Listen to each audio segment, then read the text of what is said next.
ton livret A va voyager, certes, mais garde quand même une épargne de précaution pour ne pas avoir besoin de taper dans tes investissements.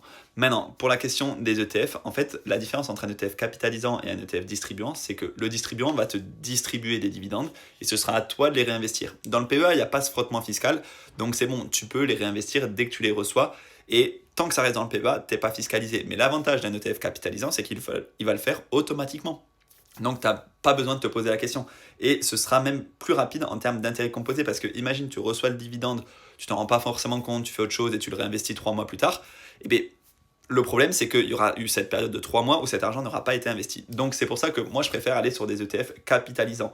Et dans le compte titre, là, la question, elle se pose même pas, c'est ETF capitalisant absolument parce que si tu reçois un dividende, tu es taxé à 30%, tu le réinvestis, tu en réinvestis moins finalement. Alors que l'ETF capitalisant, il va réinvestir lui-même les dividendes et tu paieras la fiscalité qu'à la sortie. Mais au moins, tu fais travailler l'effet boule de neige plus vite. Donc, quoi qu'il arrive, moi, je me dirige vers des ETF capitalisants, surtout si tu es dans une phase de croissance de ton patrimoine. Si tu es dans une phase de rente que tu as 55 ans et que tu veux recevoir des dividendes sans avoir besoin de revendre tes ETF, etc., là, c'est différent. Et tu peux aussi te diriger vers des actions à dividendes.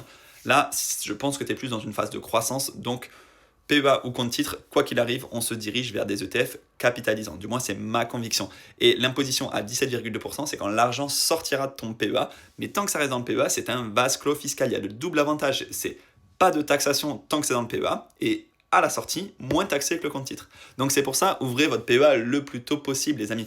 Je vous mets un code pour Boursorama. Encore une fois, il y en a beaucoup qui me demandent le code pour avoir les 150 € de prime à l'ouverture. Donc n'hésitez pas à l'utiliser.